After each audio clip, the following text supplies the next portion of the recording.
Hey everybody, today we're taking a look at the Alphatec IQ Charger 3.0. This is a little spy cam that looks like a charger and nobody's gonna know. Let's open it up and check it out. So in the box we've got our user's manual, a little bag here that has a reset tool and some stickies that'll go on the back side over here. We'll talk about that shortly. USB cords here, micro SD card reader. We've got a USB to USB-C converter so we can use this with our phones, and then the spy cam itself. If we come in for a closer look on the camera slash charger, it looks like any brick charger that you would typically get, except it has a small camera hidden right here in the center. You cannot see it unless you're specifically looking for it, which is nice. So you've got this USB port here on the front so that we can plug in some of the supplied USB cords to it to really sell the effect that it's a charger and not a spy cam. And then if we come around the back side, you're gonna plug this into the wall of the outlet. That's gonna power it and that's gonna set it up for recording. Now you have your SD card slot right here, and this can handle up to a 512 gigabyte card.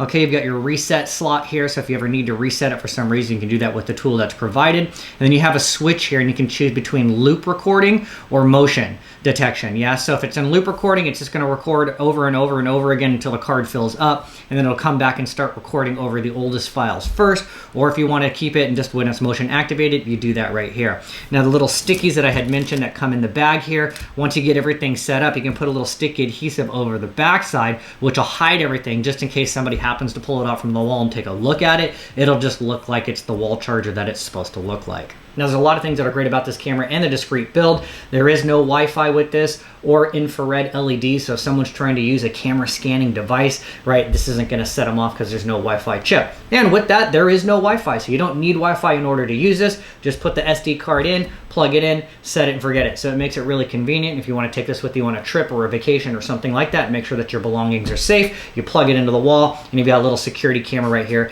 to keep an eye on things while you camp. Now with that as well, they do provide you with some different USB cords, so you can take these, you plug it in, and maybe lay a power bank out or something like that to really sell the effect that it's a charger and not a camera.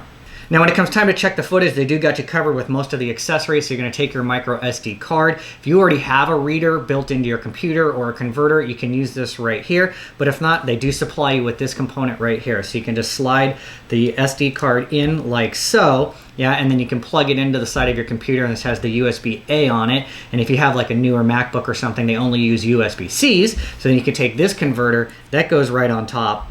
Goes like that actually, and then you can plug it into your computer and you'll be able to read it directly. Or if you're on an Android like I am and I have a USB-C port on the bottom, I can simply plug it in right here and I can actually read the files directly on my phone. So once you get it mounted up to your phone, it'll show as an external storage device.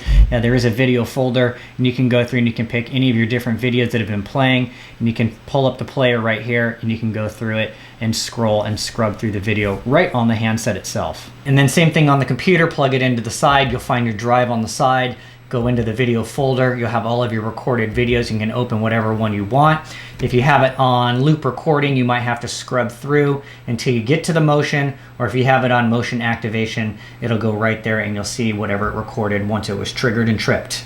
Now quality of the image is nice and high def, as you'll see in some of this footage. Obviously when it's daytime and there's a bunch of bright lights on, you're going to have the best quality image possible no matter what camera you're using. But even in low light, the camera adjusts and does well, considering that there's no infrared LED built in. So at the end of the day, this thing is great. It's lightweight, discreet, and it works. You plug it in, you set it, forget it, and it records the way you want it to. Helpful tip: if you plug it into the outlet, it kind of just points in whatever direction. So they do sell outlet adapters that you can actually go up, down, left, and right. So if you want a little more adjustment as you shoot and record into a particular area without setting off a red flag, that is also a possibility. But at the end of the day, this is a great camera. It works. 10 out of 10, would do again, and I highly recommend.